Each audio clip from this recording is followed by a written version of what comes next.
एक चुटकी सिंदूर की कीमत क्या होती है, यह अब पाकिस्तान अच्छे से जान चुका है। 22 अप्रैल को हुए पहलगाम आतंकी हमले का जवाब भारत ने कुछ इस तरह दिया कि दुनिया देखती रह गई।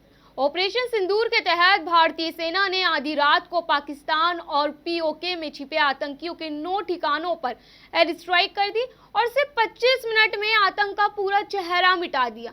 इस हमले की पूरी जानकारी कर्नल सोफिया कुरैशी और विंग कमांडर व्योमिका सिंह ने प्रेस कॉन्फ्रेंस कर दुनिया के सामने रखी। ये सिर्फ एक जवाब नहीं था, एक संदेश था कि अब हर चुप्पी के पीछे एक गरज है और हर वर्दी के पीछे सिर्फ मर्द नहीं, देश की बेटियां भी दुश्मन के खिलाफ खड़ी हैं। ऐसे में इस प्रेस कॉन्फ्रेंस के बाद से इन दोनों महिलाओं की काफी चर्चा हो रही है। तो चलिए जानते हैं कौन है ये दो महिलाएं। पहले जानते हैं सूफिया कुरैशी के बारे में। सूफिया कुरैशी मूल रूप से गुजरात की रहने वाली हैं। उनका जन्म 1981 में गुजरात के वडोदरा में हुआ। उन्होंने बायोकेमिस्ट्री में पोस्ट ग्रेजुएशन किया। सूफिया का सेना से नाता बरसों पुराना है। सूफिया के दादा भी सेना में थे और उनके पिता ने भी कुछ सालों तक सेना में धार्मिक शिक्षक के रूप में सेवाएं दी। सूफिया की भारतीय सेना में एंट्री 1999 में हुई। उन्होंने 1999 में चेन्नई में मौजूद ऑफिसर्स ट्रेनिंग अकादमी से प्रशिक्षण प्राप्त किया। इसके बाद सूफिया ने सेना में लेफ्टिनेंट के रूप में कमीशन प्राप्त किया।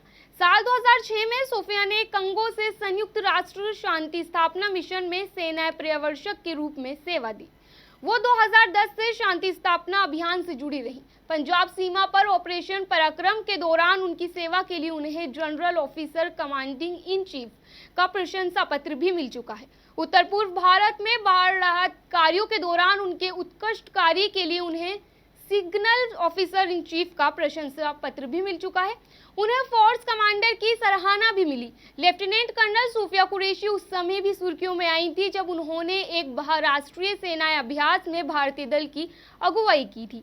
तब वो ऐसा करने वाली भारतीय सेना की पहली महिला अधिकारी बन गई थी। इस अभ्यास का नाम एक्सरसाइज फोर्स 18 दिया गया था, जो भारत की ओर से आयोजित उस समय का सबसे बड़ा विदेशी सेना अभ्यास था। लेफ्टिनेंट कर्नल सूफिया कुरैशी इस अभ्यास में भाग लेने वाले 18 दलों में एकमात्र महिला अधिकारी थी। भारतीय दल में कुल 40 सदस्य थे। उस समय वो भारतीय सेना की सिग्नल कोर की अधिकारी थी। वहीं विंग कमांडर व्योमिका सिंह भारतीय वायुसेना की तेज तर्रार अधिकारी है। व्योमिका सिंह ने हेलीकॉप्टर पायलट के रूप में शानदार सेवा दी। व्योमिका सिंह ने 18 दिसंबर 2004 को भारतीय वायुसेना में कमीशन प्राप्त किया था। उन्होंने 21 एसएससी महिला फ्लाइंग पायलट कोर्स के अंतर्गत प्रशिक्षण प्राप्त किया था। यह महिला अधिकारियों के लिए विशेष रूप से डिजाइन किया गया एक शॉर्ट सर्विस कमीशन कोर्स है। अपने करियर के दौरान विंग कमांडर सिंह ने मुख्य रूप से हेलीकॉप्टरों पर उड़ान भरी है। उन्होंने चेतक जैसे हेलीकॉप्टरों का संचालन किया है, जो भारतीय वायुसेना में बहुउद्देशीय उपयोग के लिए जाने जाते हैं। इन हेलीकॉप्टरों का उपयोग बचाव कार्यों, आपदा राहत और अन्य अहम अभियानों में किया जाता है। विंग कमांडर व्योमिका सिंह को 18 दिसंबर 2017 को विंग कमांडर के पद पर पदोन्नत किया गया, जो उनकी सेवा के 13वें वर्ष में हुआ। विंग कमांडर व्योमिका भारतीय वायुसेना में महिला अधिकारियों की बढ़ती भूमिका का प्रतीक है।